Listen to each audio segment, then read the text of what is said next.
بسم الله الرحمن الرحيم. تبارك الذي بيده الملك وهو على كل شيء قدير، الذي خلق الموت والحياة ليبلوكم أيكم أحسن عملا وهو العزيز الغفور، الذي خلق 7 سماوات طباقا ما ترى في خلق الرحمن من تفاوت فارجع البصر هل ترى من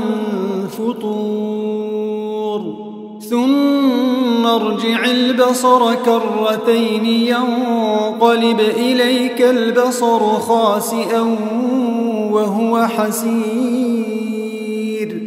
ولقد زينا السماء الدنيا بمصابيح وجعلناها رجوما للشياطين وأعتدنا لهم عذاب السعير، وللذين كفروا بربهم عذاب جهنم وبئس المصير. إذا ألقوا فيها سمعوا لها شهيقا وهي تفور تكاد تميز من الغيظ، كلما ألقي فيها فوج سألهم خزنتها ألم يأتكم نذير؟ قالوا بلى قد جاءنا نذير فكذبنا وقلنا ما نزل الله من شيء إن أنتم إلا في ضلال كبير، وقالوا لو كنا نسمع أو نعقل ما كنا في أصحاب السعير، فاعترفوا بذنبهم فسحقا لأصحاب السعير.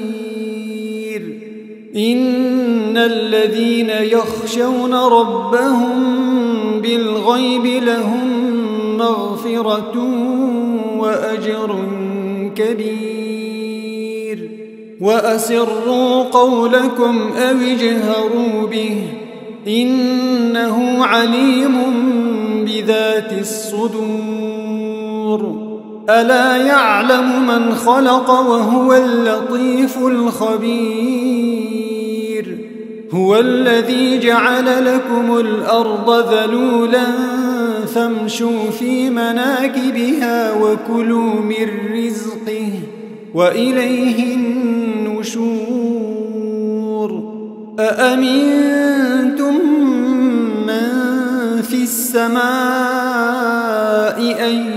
يخسف بكم الأرض فإذا هي تمور، أم أمنتم من في السماء أن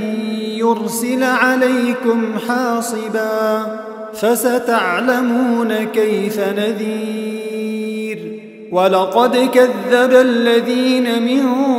قبلهم فكيف كان نكير.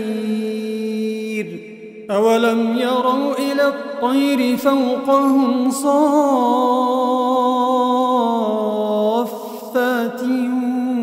ويقبضن ما يمسكهن إلا الرحمن إنه بكل شيء بصير. أمن هذا الذي هو جند لكم ينصركم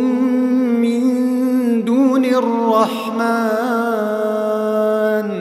إن الكافرون إلا في غرور. أمن هذا الذي يرزقكم إن أمسك رزقه بل لجوا في عتو ونفور. أفمن يمشي مكبا على وجهه أهدى أمن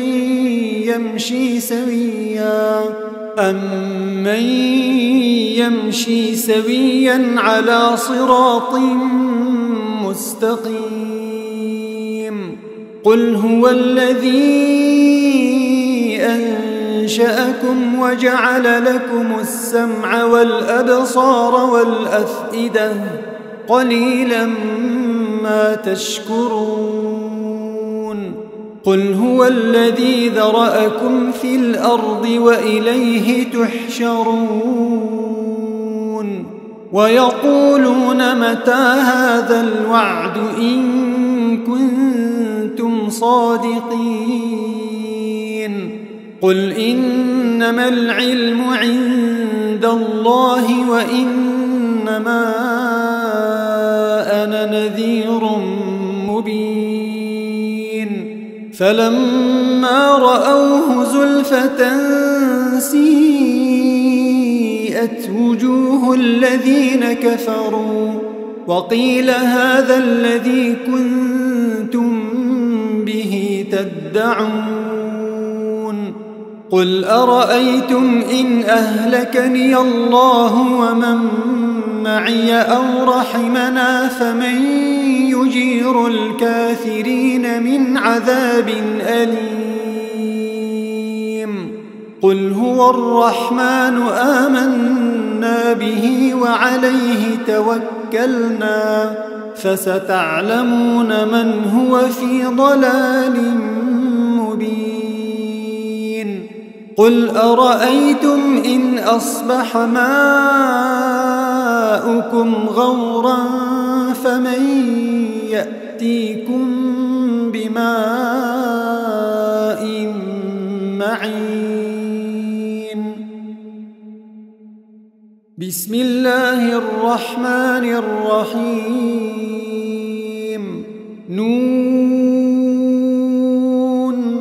والقلم وما يسطرون ما أنت بنعمة ربك بمجنون وإن لك لأجرا غير ممنون وإنك لعلى خلق عظيم فستبصر ويبصرون بأيكم المفتون إن ربك هو أعلم بمن ضل عن سبيله وهو أعلم بالمهتدين فلا تطع المكذبين ودوا لو تدهن فيدهنون ولا تطع كل حلاف مهين هماز مشاء بنميم مناع للخير معتد أثيم عتل بعد ذلك زنيم أن كان ذا مال وبنين إذا تتلى عليه آياتنا قال أساطير الأولين سنسمه على الخرطوم إنا بلوناهم كما بلونا أصحاب الجنة إذ أقسموا ليصرمنها مصبحين ولا يستثنون فطاف عليها طائف من ربك وهم نائمون فأصبحت كالصريم فتنادوا مصبحين أن اغدوا على حرثكم إن كنتم صارمين فانطلقوا وهم يتخافتون ألا يدخلنها اليوم عليكم مسكين وغدوا على حرد قادرين فلما رأوها قالوا إنا لضالون بل نحن محرومون قال أوسطهم ألم أقل لكم لولا تسبحون قالوا سبحان ربنا إنا كنا ظالمين فأقبل بعضهم على بعض يتلاومون قالوا يا ويلنا إنا كنا طاغين عسى ربنا أن يبدلنا خيرا منها إنا إلى ربنا راغبون كذلك العذاب ولعذاب الآخرة أكبر لو كانوا يعلمون إن للمتقين عند ربهم جنات النعيم أفنجعل المسلمين كالمجرمين ما لكم كيف تحكمون أم لكم كتاب فيه تدرسون إن لكم فيه لما تخيرون أم لكم أيمان علينا بالغة إلى يوم القيامة إن لكم لما تحكمون سلهم أيهم بذلك زعيم أم لهم شركاء فليأتوا بشركائهم إن كانوا صادقين يوم يكشف عن ساق ويدعون إلى السجود فلا يستطيعون خاشعة أبصارهم ترهقهم ذلة وقد كانوا يدعون إلى السجود وهم سالمون فذرني ومن يكذب بهذا الحديث سنستدرجهم من حيث لا يعلمون وأملي لهم إن كيدي متين أم تسألهم أجرا فهم من مغرم مثقلون أم عندهم الغيب فهم يكتبون فاصبر لحكم ربك ولا تكن كصاحب الحوت إذ نادى وهو مكظوم لولا أن تداركه نعمة من ربه لنبذ بالعراء وهو مذموم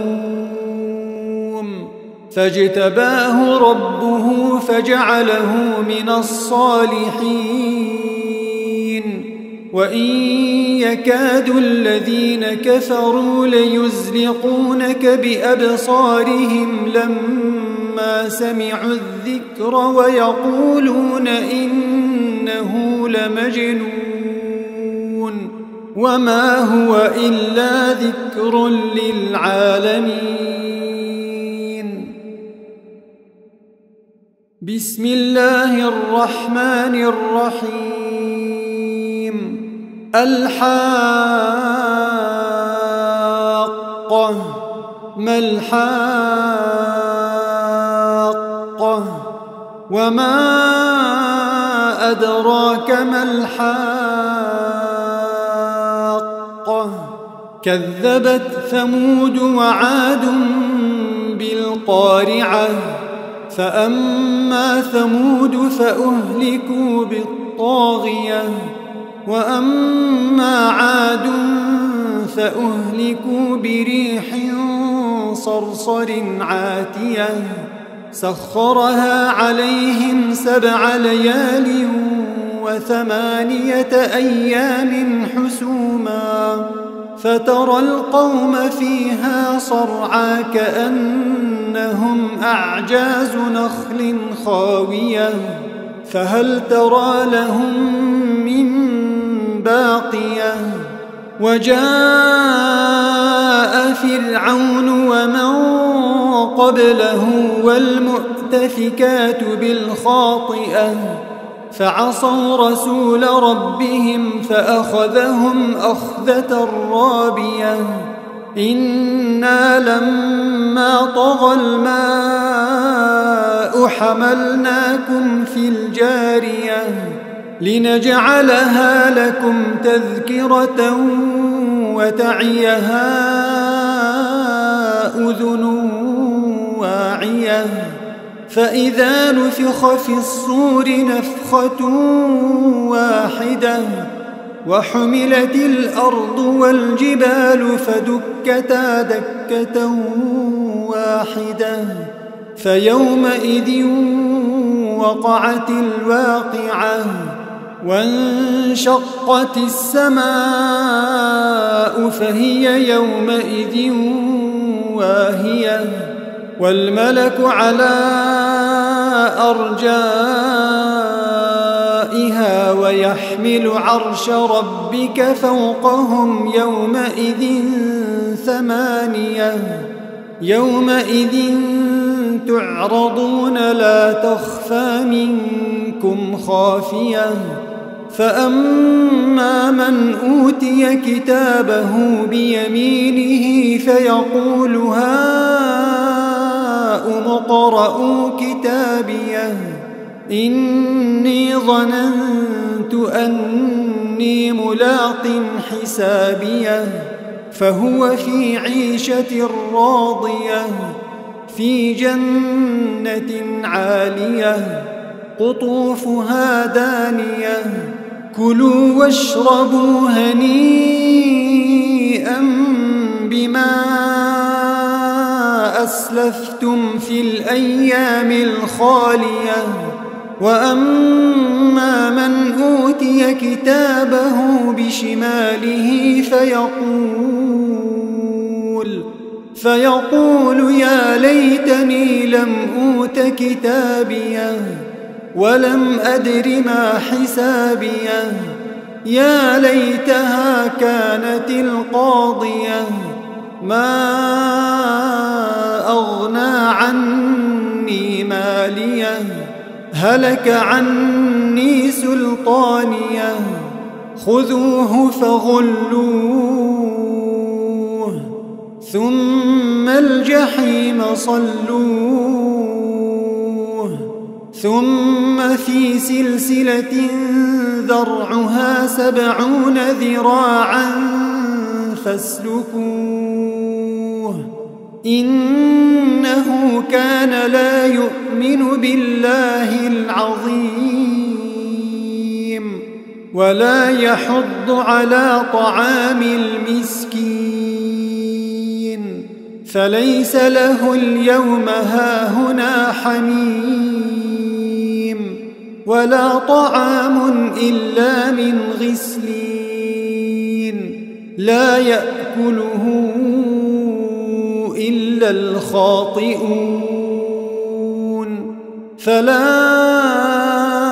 أقسم بما تبصرون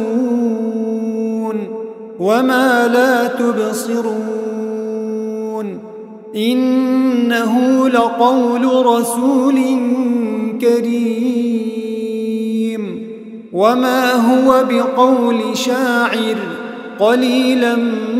ما تؤمنون ولا بقول كاهن قليلا ما تذكرون تنزيل من رب العالمين ولو تقول علينا بعض الأقاويل لأخذنا منه باليمين ثم لقطعنا منه الوتين فما منكم من أحد عنه حاجزين وإنه لتذكرة للمتقين وإنا لنعلم أن منكم مكذبين وإنه لحسرة على الكافرين وإنه لحق اليقين فسبح باسم ربك العظيم بسم الله الرحمن الرحيم سأل سائل بعذاب واقع للكافرين ليس له دافع من الله ذي المعارج تعرج الملائكة والروح إليه في يوم كان مقداره 50,000 سنة فاصبر صبرا جميلا إنهم يرونه بعيدا ونراه قريبا يوم تكون السماء كالمهل وتكون الجبال كالعهن ولا يسأل حميم حميما يبصرونهم يود المجرم لو يفتدي من عذاب يومئذ ببنيه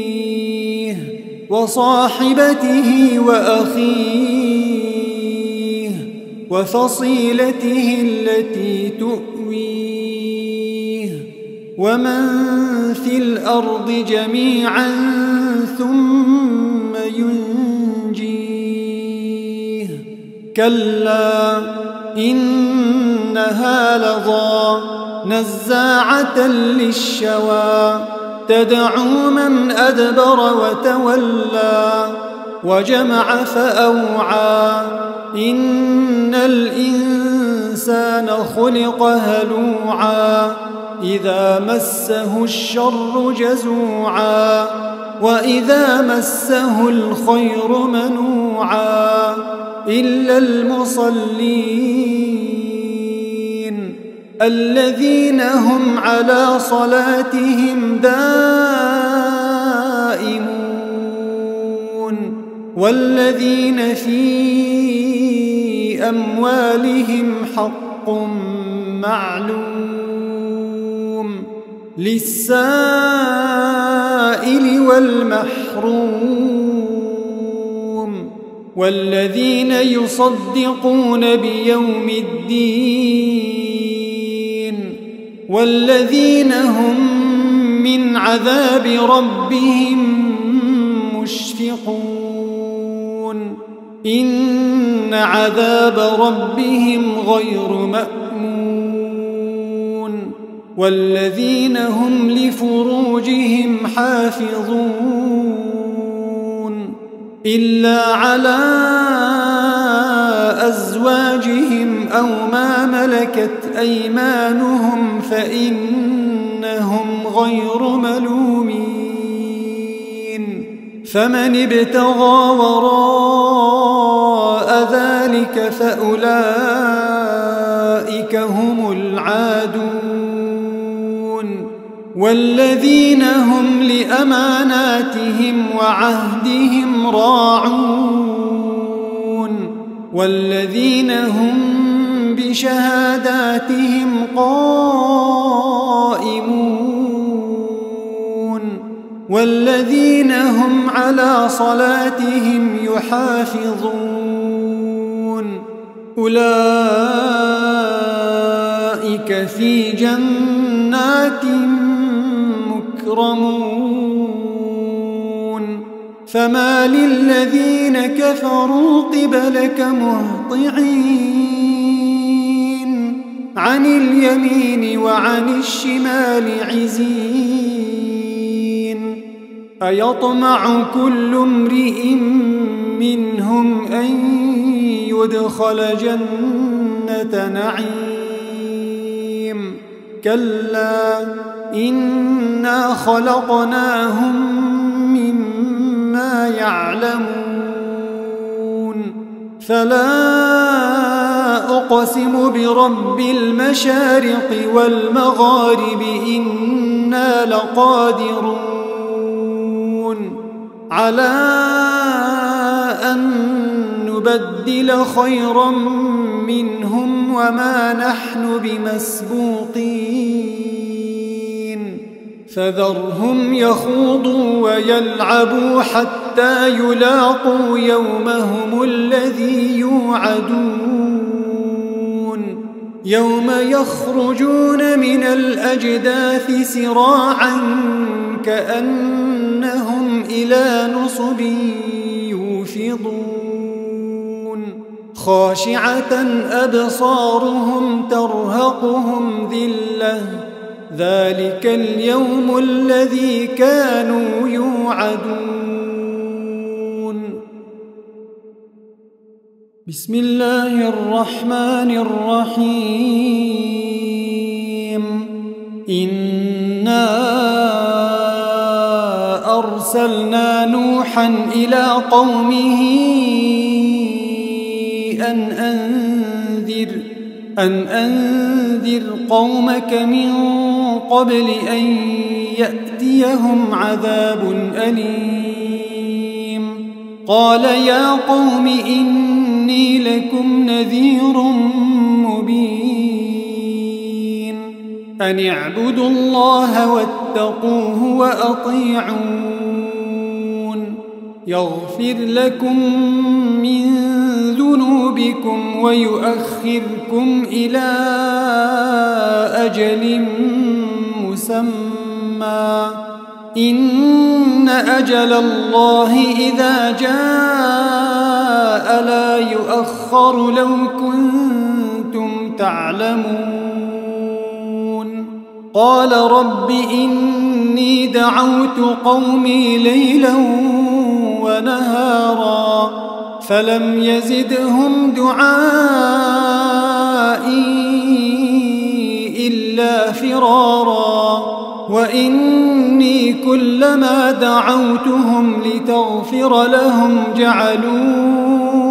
أصابعهم في آذانهم واستغشوا ثيابهم وأصروا واستكبروا استكبارا ثم إني دعوتهم جهارا ثم إني أعلنت لهم وأسررت لهم إسرارا فقلت استغفروا ربكم إنه كان غفارا يرسل السماء عليكم مدرارا ويمددكم بأموال وبنين ويجعل لكم جنات ويجعل لكم أنهارا ما لكم لا ترجون لله وقارا وقد خلقكم أطوارا ألم تروا كيف خلق الله 7 سماوات طباقا وجعل القمر فيهن نورا وجعل الشمس سراجا والله أنبتكم من الأرض نباتا ثم يعيدكم فيها ويخرجكم إخراجا والله جعل لكم الأرض بساطا لتسلكوا منها سبلا فجاجا قال نوح رب إنهم عصوني واتبعوا من لم يزده ماله وولده إلا خسارا ومكروا مكرا كبارا وقالوا لا تذرن آلهتكم ولا تذرن ودا ولا سواعا ولا يغوث ويعوق ونسرا وقد أضلوا كثيرا ولا تزد الظالمين إلا ضلالا مما خطيئاتهم أغرقوا فأدخلوا نارا فلم يجدوا لهم من دون الله أنصارا وقال نوح رب لا تذر على الأرض من الكافرين ديارا إنك إن تذرهم يضلوا عبادك ولا يلدوا إلا فاجرا كفارا رب اغفر لي ولوالدي ولمن دخل بيتي مؤمنا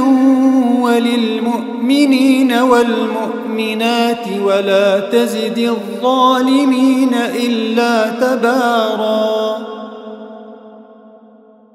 بسم الله الرحمن الرحيم قل أوحي إلي أنه استمع نفر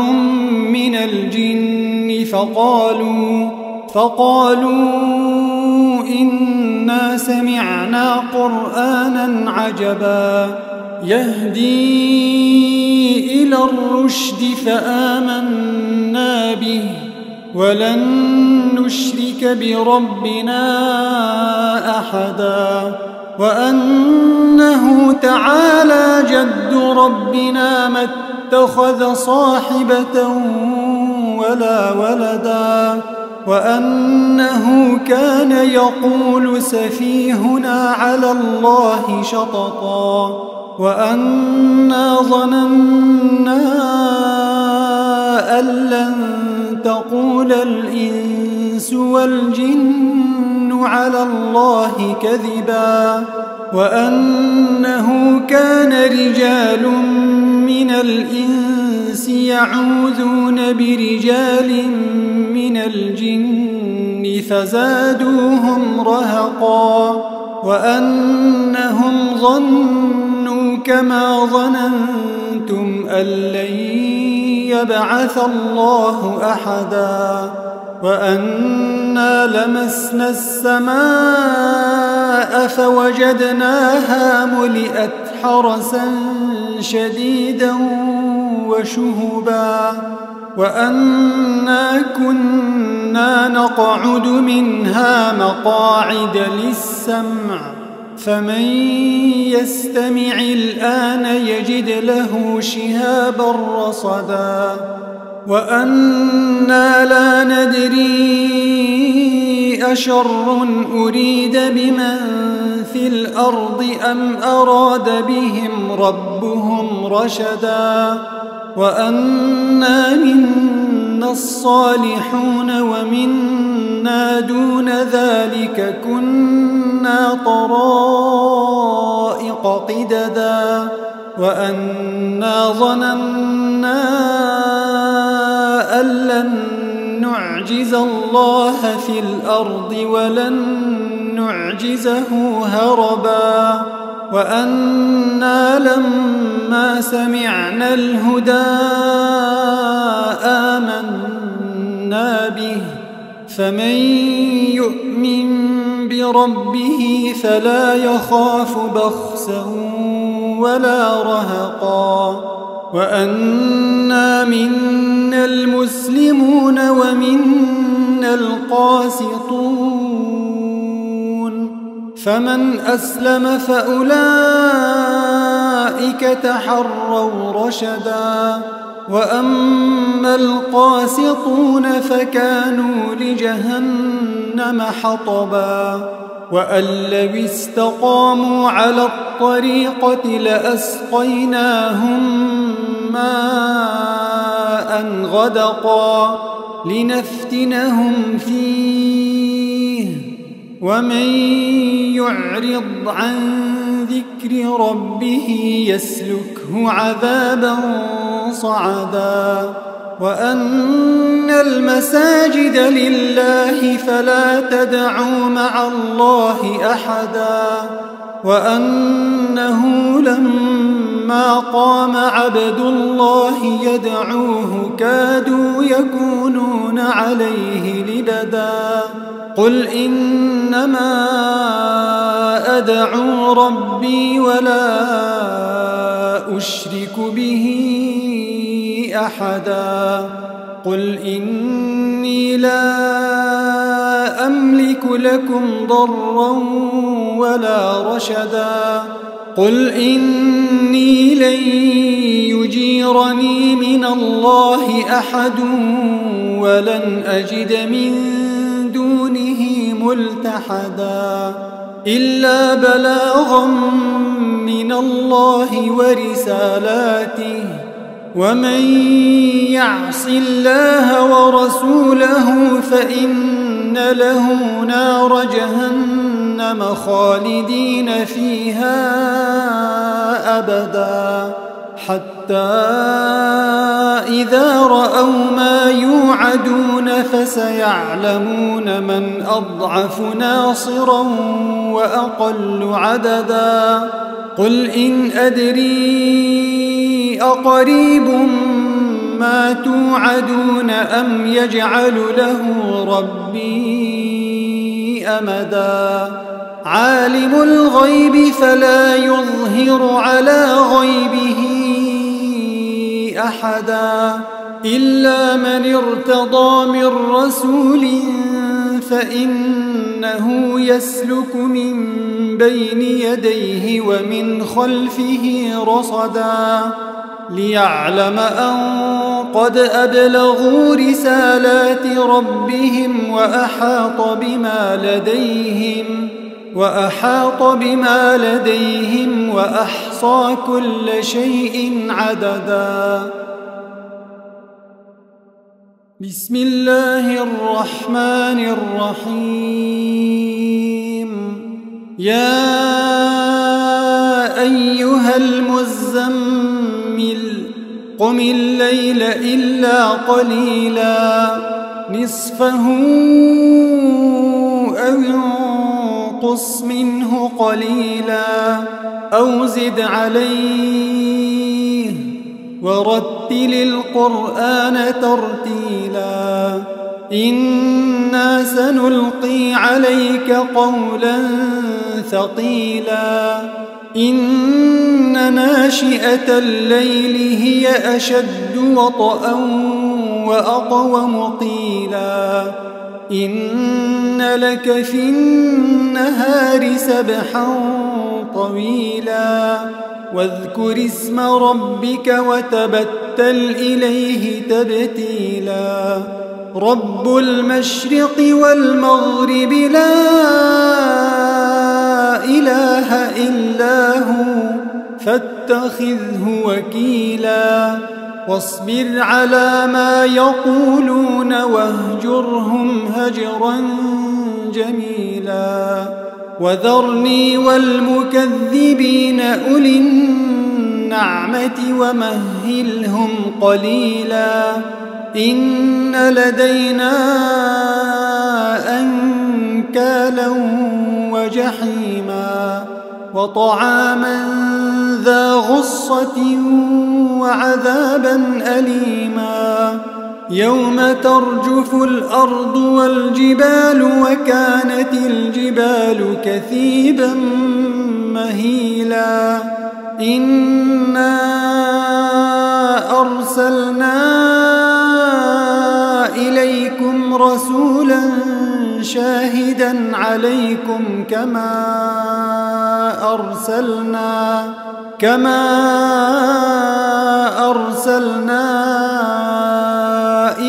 فرعون رسولا فعصى فرعون الرسول فأخذناه أخذا وبيلا فكيف تتقون إن كفرتم يوما يجعل الولدان شيبا السماء منفطر به كان وعده مفعولا إن هذه تذكرة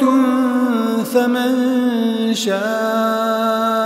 اتخذ إلى ربه سبيلا إن ربك يعلم أنك تقوم أدنى من ثلثي الليل ونصفه وثلثه وطائفة من الذين معك والله يقدر الليل والنهار علم أن لن تحصوه فتاب عليكم فاقرؤوا ما تيسر من القرآن علم أن سيكون منكم مرضى وآخرون يضربون في الأرض يبتغون من فضل الله وآخرون يقاتلون في سبيل الله فاقرؤوا ما تيسر منه وأقيموا الصلاة وآتوا الزكاة وأقرضوا الله قرضا حسنا وما تقدموا لأنفسكم من خير تجدوه عند الله هو خيرا وأعظم أجرا واستغفروا الله إن الله غفور رحيم بسم الله الرحمن الرحيم يا أيها المدثر قم فأنذر وربك فكبر وثيابك فطهر والرجز فاهجر ولا تمنن تستكثر ولربك فاصبر فإذا نقر في الناقور فذلك يومئذ يوم عسير على الكافرين غير يسير ذرني ومن خلقت وحيدا وجعلت له مالا ممدودا وبنين شهودا ومهدت له تمهيدا ثم يطمع أن أزيد كلا إنه كان لآياتنا عنيدا سأرهقه صعودا إنه فكر وقدر فقتل كيف قدر ثم قتل كيف قدر ثم نظر ثم عبس وبسر ثم أدبر واستكبر فقال إن هذا إلا سحر يؤثر إن هذا إلا قول البشر سأصليه سقر وما أدراك ما سقر لا تبقي ولا تذر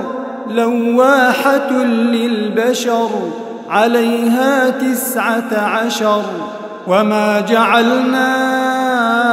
أصحاب النار إلا ملائكة وما جعلنا عدتهم إلا فتنة وما جعلنا عدتهم إلا فتنة للذين كفروا ليستيقن الذين أوتوا الكتاب ويزداد الذين آمنوا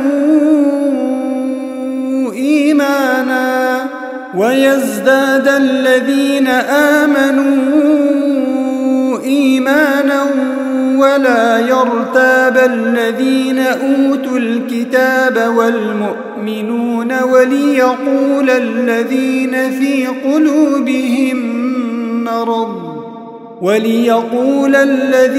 في قلوبهم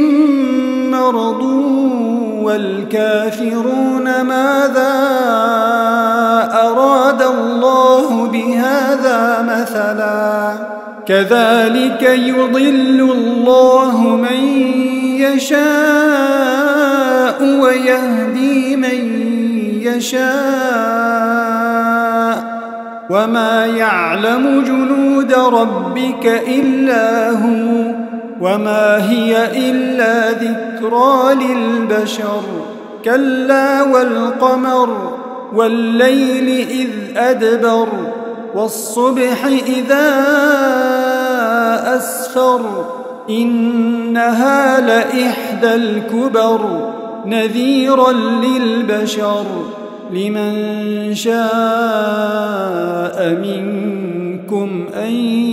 يتقدم أو يتأخر كل نفس بما كسبت رهينة إلا أصحاب اليمين في جنات يتساءلون عن المجرمين ما سلككم في سقر قالوا لم نك من المصلين ولم نك نطعم المسكين وكنا نخوض مع الخائضين وكنا نكذب بيوم الدين حتى أتانا اليقين فما تنفعهم شفاعة الشافعين فما لهم عن التذكرة معرضين كأنهم حمر مستنفرة فرت من قسورة بل يريد كل امرئ منهم أن يؤتى صحفا منشرة كلا بل لا يخافون الآخرة كلا إنه تذكرة فمن شاء ذكره وما يذكرون إلا أن يشاء الله هو أهل التقوى وأهل المغفرة بسم الله الرحمن الرحيم لا أقسم بيوم القيامة ولا أقسم بالنفس اللوامة أيحسب الإنسان أن لن نجمع عظامه بلى قادرين على أن نسوي بنانه بل يريد الإنسان ليفجر أمامه يسأل أيان يوم القيامة فإذا برق البصر وخسف القمر وجمع الشمس والقمر يقول الإنسان يومئذ أين المفر كلا لا وزر إلى ربك يومئذ المستقر ينبأ الإنسان يومئذ بما قدم وأخر بل الإنسان على نفسه بصيرة ولو ألقى معاذيره لا تحرك به لسانك لتعجل به إن علينا جمعه وقرآنه فإذا قرأناه فاتبع قرآنه ثم إن علينا بيانه كلا بل تحبون العاجلة وتذرون الآخرة وجوه يومئذ ناظرة إلى ربها ناظرة ووجوه يومئذ باسرة تظن أن يفعل بها فاقرة كلا إذا بلغت التراقي وقيل من راق وظن أنه الفراق والتفت الساق بالساق إلى ربك يومئذ المساق فلا صدق ولا صلى ولكن كذب وتولى ثم ذهب إلى أهله يتمطى أولى لك فأولى ثم أولى لك فأولى أيحسب الإنسان أن يترك سدى ألم يك نطفة من مني يمنى ثم كان علقة فخلق فسوى فجعل منه الزوجين الذكر والأنثى أليس ذلك بقادر على أن يحيي الموتى بسم الله الرحمن الرحيم هل أتى على الإنسان حين من الدهر لم يكن شيئا مذكورا إنا خلقنا الإنسان من نطفة أمشاج نبتليه فجعلناه سميعا بصيرا إنا هديناه السبيل إما شاكرا وإما كفورا إنا أعتدنا للكافرين سلاسل وأغلالا وسعيرا إن الأبرار يشربون من كأس كان مزاجها كافورا عينا يشرب بها عباد الله يفجرونها تفجيرا يوفون بالنذر ويخافون يوما كان شره مستطيرا ويطعمون الطعام على حبه مسكينا ويتيما وأسيرا إنما نطعمكم لوجه الله لا نريد منكم جزاء ولا شكورا إنا نخاف من ربنا يوما عبوسا قمطريرا فوقاهم الله شر ذلك اليوم ولقاهم نضرة وسرورا وجزاهم بما صبروا جنة وحريرا متكئين فيها على الأرائك لا يرون فيها شمسا ولا زمهريرا ودانية عليهم ظلالها وذللت قطوفها تذليلا ويطاف عليهم بآنية من فضة وأكواب كانت قوارير من فضة قدروها تقديرا ويسقون فيها كأسا كان مزاجها زنجبيلا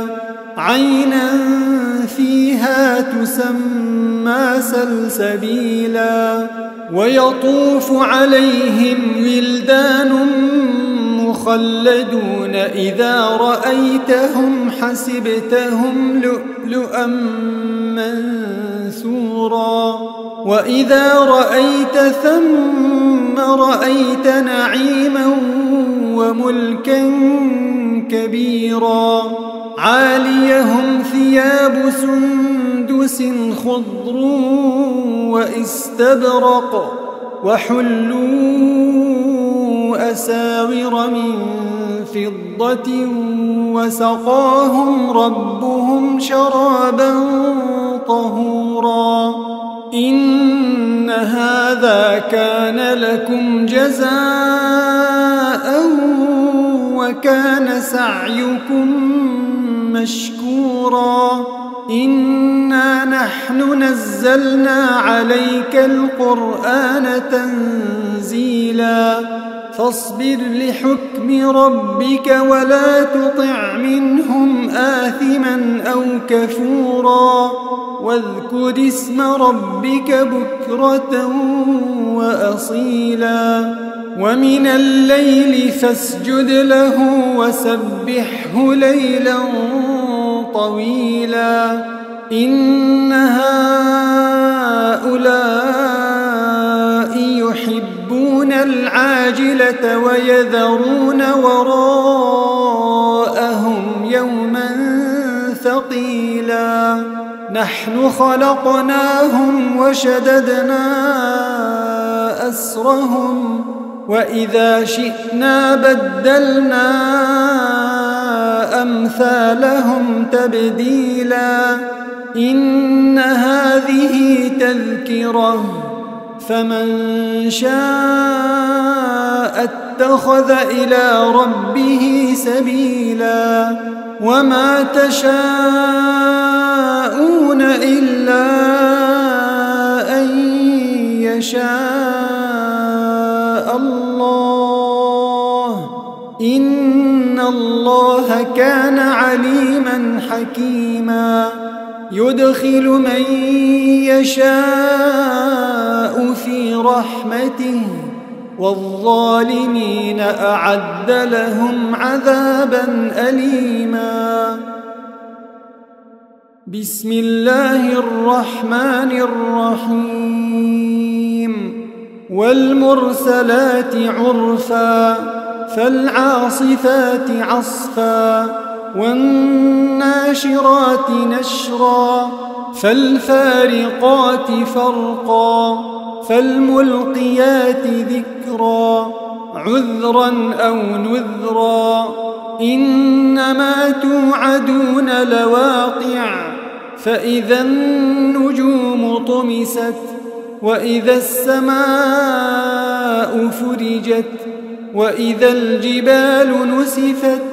وإذا الرسل أقتت لأي يوم أجلت ليوم الفصل وما أدراك ما يوم الفصل ويل يومئذ للمكذبين ألم نهلك الأولين ثم نتبعهم الآخرين كذلك نفعل بالمجرمين ويل يومئذ للمكذبين ألم نخلقكم من ماء مهين فجعلناه في قرار مكين إلى قدر معلوم فقدرنا فنعم القادرون ويل يومئذ للمكذبين ألم نجعل الأرض كفاتا أحياء وأمواتا وجعلنا فيها رواسي شامخات وأسقيناكم ماء فراتا ويل يومئذ للمكذبين انطلقوا إلى ما كنتم به تكذبون انطلقوا إلى ظل ذي 3 شعب لا ظليل ولا يغني من اللهب إنها ترمي بشرر كالقصر كأنه جمالة صفر ويل يومئذ للمكذبين هذا يوم لا ينطقون ولا يؤذن لهم فيعتذرون ويل يومئذ للمكذبين هذا يوم الفصل جمعناكم والأولين فإن كان لكم كيد فكيدون ويل يومئذ للمكذبين إن المتقين في ظلال وعيون وفواكه مما يشتهون كلوا واشربوا هنيئا بما كنتم تعملون إنا كذلك نجزي المحسنين ويل يومئذ للمكذبين كلوا وتمتعوا قليلا إنكم مجرمون ويل يومئذ للمكذبين وإذا قيل لهم اركعوا لا يركعون ويل يومئذ للمكذبين فبأي حديث بعده يؤمنون